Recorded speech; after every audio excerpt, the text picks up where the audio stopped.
A few of the flips that happened leading into today. I want to go back and dig a little bit deeper into some of them. Let's start with Kadyn Proctor happening last night, flipping from Iowa to Alabama. What can you tell us about what went down here? Well, Kadyn Proctor took his last visit to Tuscaloosa this past weekend. He's been to Alabama 3 times and has really connected with the players in the locker room. And obviously the program has a huge need at the offensive line. They're going to lose 4 starters following their bowl game. They've had some guys go into the transfer portal, so it was important for Nick Saban and that staff to try and find guys that can make an instant impact. There's not many at the offensive line position that can do that year in and year out, but Kadyn Proctor at 6'6", 330 pounds, explosive and athletic. He's a guy that's going to come in physically able to stand up against the SEC. And now he does have a little bit of maturing to do with his body, but we've seen Alabama get guys on campus in January, and then the next time we see them at fall camp, they've transformed their body tremendously. So Kadyn Proctor's a guy that I think will have a great chance to play early. He said that that was a major reason why he chose Alabama, but also to do so playing for a program that's in the national title hunt year in and year out. Another 5-star flip happening earlier this week. Dante Moore, the quarterback, shocking the world, going from Oregon and deciding to land at a soon-to-be Big Ten school in UCLA. What went down here? Yeah, Dante Moore, who would be on the Mount Rushmore of Detroit high school football, 2-time state champ, played in the state title game as a freshman, just had an outstanding career there in Motown. Obviously was committed to Oregon for a long time, had a great relationship with Kenny Dillingham, Oregon's previous offensive coordinator, that went back to when Kenny Dillingham was at Florida State and he visited Tallahassee. He was excited to play for Coach Kenny Dillingham. Kenny Dillingham got the head job at Arizona State, got a chance to meet new offensive coordinator Will Stein, and I don't think that Oregon felt the same for Dante Moore after Kenny left. Opened the door for UCLA to come through. Some other programs tried. Miami, Texas A&M, Michigan talked to him a little bit at the end there. But UCLA was the one that really struck a chord with them, took an official visit out there, loves the offense, top 10 offense. Chip Kelly and his track record developing the position and offense in general. It all aligned for UCLA here down the stretch to add arguably the best quarterback in the country. And Steve, I know you heard some rumblings that this is a potential to happen maybe earlier last week, and so probably if you knew, then Dan Lanning knew that it could be a possibility, and it sounds like Oregon already getting to work on a replacement for Dante Moore. What can you tell us about Austin Novosad? Yeah, as Dante Moore was dotting the I's and crossing the T's on his final decision, Oregon brought Austin Novosad on his visit this past weekend to Eugene. And kind of similar to Dante and his long-standing relationship with Kenny Dillingham, Novosad has a long-standing relationship with Will Stein. He was the offensive coordinator at the University of Texas San Antonio. They had a top 10 offense this past fall. He wasn't going to be able to convince Austin Novosad to come play for him at UTSA, but him wearing a different logo there, that green Oregon jacket, makes it a lot more attractive. He's always loved Coach Stein, loves the way he develops quarterbacks, loves the offense. So he was very intrigued with Oregon. Comes out there on a visit, really hits it off with Dan Lanning, loves the receivers that are in Oregon's class, loves the trajectory of the program. It just felt right for him. And here we are, 7 a.m. his time this morning. He's in the fold for Oregon, starting off what could be a massive day for the Ducks. Yeah, Stephen, it's sounding like 5-star wide receiver Jurian Dickey sticking with Oregon, so he will have a great target to throw to here. Thank you so much for all that great information. Don't go anywhere. We will be back out to you, I'm sure, with more news in just a little bit. But I want to bring it back here to our national desk here. I know you've been tracking everything that's happening with Oregon and all the quarterback movement here. For Oregon fans out there, looking at it in a way that probably a lot of people are, right? You lose the number 3 player, the number 3 quarterback.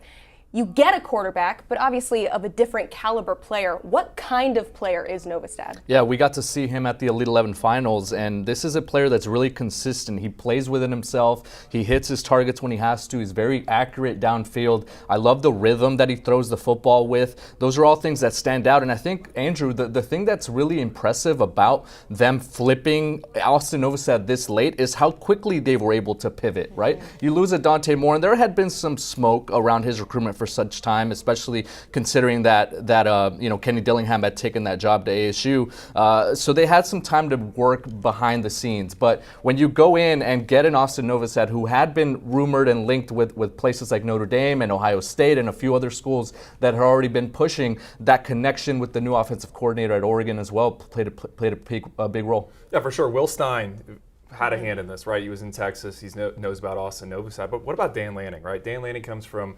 Georgia. You're in the SEC. You flip these guys. It's the big battles. I look at Austin Novosad, and this is a kid, you mentioned it, visited Ohio State, was linked to Notre Dame back in the summer months, right? He was the guy we thought everyone was going to try to target and flip. Sticks with Baylor. And then in the 11th hour, it's Oregon that comes and sweeps in. And when I look at this picture, that class as a whole, you mentioned Emily Jerion Dickey. We love him. We think he's an A.J. Brown type, wide receiver one. What about Kenyon Sadiq, the tight end? I know Cooper, my boy, that's his guy. Someone they can flex out in the slot. We know tight ends are weapons these days. Dante Dowdle, a running back they go down and get in Mississippi. I mean, this is an SEC-style recruiting class out there in Eugene, Oregon, in the Pac-12. They're going national. And Austin Novosad, he's someone that I think I've championed his kind of rise in our rankings. I saw him at an FBU camp a few years ago. Plays in a wide-open offense where they throw that football a lot. Was a big riser for us. I'm excited to see him out in Eugene. I think he can make some plays there and help them win some games in the Pac-12. Yeah, well, it's probably going to be some time before we see him play, because when we talk about these quarterback dominoes, obviously the fact that Bo Nix decided to stick around too, it's no coincidence that happens, and then hours later, Dante Moore announces his flip to UCLA. How much did his decision to stick around in Eugene make the quarterback dominoes fall where they did? Yeah, obviously, I'm sure made Oregon fans feel a lot better about losing a player like Dante Moore, because they now have a Heisman hopeful returning to the field next season. It's not, I guess, as big a loss. UCLA, meanwhile, they get their first 5-star under Chip Kelly, and this is a huge win. They haven't had a 5-star in any class since 2017, where they had Jalen Phillips, they had Darnay Holmes, and Dante Moore goes into a room that loses Dorian Thompson-Robinson.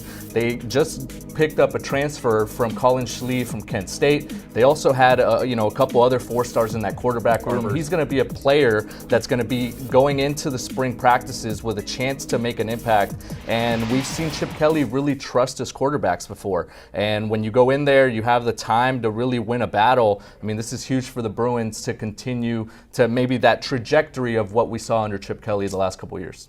I subscribe to the theory that Dante Moore did not go to UCLA without being told you will have a chance to win the starting job and be the starter when they open up against Coastal Carolina there. I think it's Labor Day weekend. I'm tuned in for that game because I want to see what happens. Already? Yeah, Sheely, the transfer from Kent State, I mean, that's a guy that was battle-tested. I think he played at Georgia, at Washington, at Oklahoma last season. I know a ton of schools were trying to get him out of the portal. I think he's the perfect bridge quarterback, right? We look at the transfer portal kind of as NFL free agency, right? So you just selected Dante Moore in the top 5. You know, most NFL organizations, you kind of don't want to throw him to the wolves. So Sheely will be the guy that starts the year, and the big question is going to be, when's Dante Moore get in there? When's Dante Moore get in there? And Chip Kelly, tip of the cap, because we always talk about him not being the recruiter, and Blair, I know you know it better than me, goes out and gets arguably the most battle-tested quarterback in the class of 2023. This guy has started 51 games, 2 straight state titles. I mean, we think he can play right away. So this is a massive win for UCLA, and I think it's going to help them. Dante Moore is a guy that is on the 7-on-7 scene. Everyone knows him, and more guys are going to want to play for the Bruins now that Dante Moore is there. Yeah, and think about their move to the Big Ten. This is the marquee player in Big Ten country, right? Every recruit in the area knows who Dante Moore is. And the other thing, too, is UCLA wasn't even involved in the process. If you cut maybe a top 20, a top 15, a top 10, every time Dante Moore maybe dwindled his list of options, UCLA was never in that mix. So for them to be as persistent as they were and maybe go in for the kill and realize we can get a guy late in the process and replace a big-time quarterback, it was obviously very significant and obviously one of the bigger recruiting shockers in modern era. And another great reminder that on a day like today and a week leading up to a day like today is to expect the unexpected. But we have a guy that we can ask to kind of get us ready to go, so it's not quite unexpected. So let's head back out to Steve. Who are some other big names that we should keep an eye on today? Guys, well, let's start with Deion Sanders in Colorado. They're trying to get the spatula out on a few guys. Vicari Swain, top 247 athlete, currently committed to South Carolina, visited Boulder over the weekend, and talked to a source this morning out west that thinks that they have a chance to flip Vicari Swain still. I know he loved his visit, loved the atmosphere, loves the potential offense under new offensive coordinator Sean Lewis. That resonated with him. And then Blake Purchase is a top 247 defensive lineman that's committed to Oregon that someone told me late last night, 50-50 on if he flips to Colorado. I think Washington's ultimately going to flip the number one player in the state, Caleb Presley, a top 247 cornerback that's been a long time commit to Oregon, but took several visits to see the Huskies this season. Washington wins 11 football games. I think a lot of prospects came into the season wondering what Washington was going to look like under Kalen DeBoer and this new staff, and they had as good a season as anybody not named Sonny Dykes as far as first-year staffs go, in my opinion, and I think that really resonated with Caleb Presley. One of the biggest flips to keep an eye on today is perhaps Dante Moore, a top 247 receiver, long time verbal to Louisville, Texas. Got the last visit there this past weekend. He's been to Austin several times. I think that Texas is in very good position here at the end of the process to flip Dante Moore. But even late last night, Louisville was still in touch with the family and looking to get back on the horn with them this morning. So we'll see what happens there. Auburn's in line for several flips. Tony Mitchell, perhaps five-star cornerback, longtime commit to Alabama. Also considering A&M. It wouldn't surprise me if that went any of those three ways here. He's going to be signing at his school in 1 hour. Kayan Lee is a cornerback, longtime commit to Ohio State. I think Auburn is very much in great position to flip Kayan Lee. Ohio State's kind of fought Auburn off a couple times, but Auburn keeps hanging around. He wore a bunch of Auburn gear in the state championship game that he played in a couple weeks ago. And Keldrick Falk, longtime commit to Florida State, visited the Seminoles on Friday and Saturday, took a last-minute visit to Auburn on Sunday to sit down with the new staff, and I heard that one's a coin flip. And I got a little bit of transfer portal news here that might be a little bit interesting right now. Carson Steele, the nation's number 6 leading rusher out of Ball State. His name's up here alongside Mohamed Ibrahim, Chase Brown, Blake Corum. Bijan Robinson is some of the most productive running backs in the country. Carl, he might stick with Ball State over UCLA and Purdue. That is the buzz. So score one for, you worry about these mid-major programs, Group of 5 programs, seeing their best players going into the portal for greener pastures. But Carson Steele is one of the most rugged running backs in the country. He might be headed back to Muncie. Whew. All right, Steve, a lot to keep our eyes on. And we're going to come back here into the studio at the National Desk. Speaking of shockers and surprises and not knowing what's going to happen, none bigger than what happened with Kormani McLean, thinking he's going to Florida, then decides to go to Miami. But what is going on with McLean today? So, Emily, I woke up this morning. I wrote down 3 names that I was going to track to see when the NILs came in, right, or LOIs. What are we going with, guys? Brandon Ennis, just saw Ohio State announced him, the 5-star wide receiver check. Hakeem Williams was the next one. Last night I was at dinner. Conversations. He's a longtime Florida State commit. They made shirts that say Hakeem to Florida State. Miami making a late push. Mario Cristobal probably texted Hakeem Williams 100 times last night. So we'll wait to see. I think 10:30 Eastern time is that one. And then the last one, Cormani McClain. Okay? What's going on with him? This is the guy. We covered his announcement in Lakeland. Everyone thought he was going to Florida. Announces for Miami. I was there. I thought it was a joke at first. We were so sure he was going to Florida. Well, Miami still hasn't announced him. I texted someone inside that building. They still haven't got his paperwork. They think he's asleep. Okay, I hope he's asleep. It's 9:30. So that's just one we're monitoring. I don't know, but Cormani's recruitment's been up and down, up and down. Is he going to visit Alabama? No, doesn't visit Alabama. So I think he's probably going to stick with Miami. But we're waiting to see when that's announced.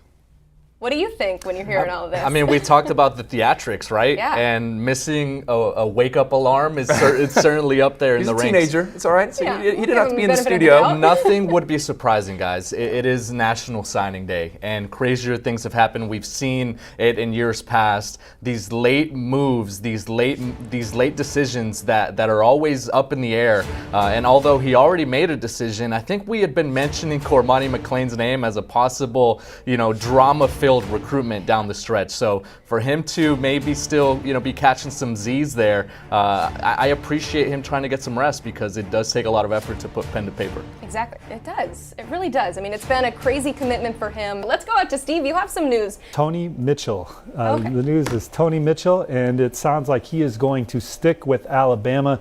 Talked to a source about that, and then also got a text from Bama Online's Tim Watts. But Tony Mitchell expected to stick with Alabama today and sign with the Crimson Tide as part of the #1 recruiting class in the country. And then another guy that I expect to stick, 5-star receiver Hakeem Williams to Florida State. Several schools tried to make a run at him late, but expecting Hakeem Williams to stick with Seminoles.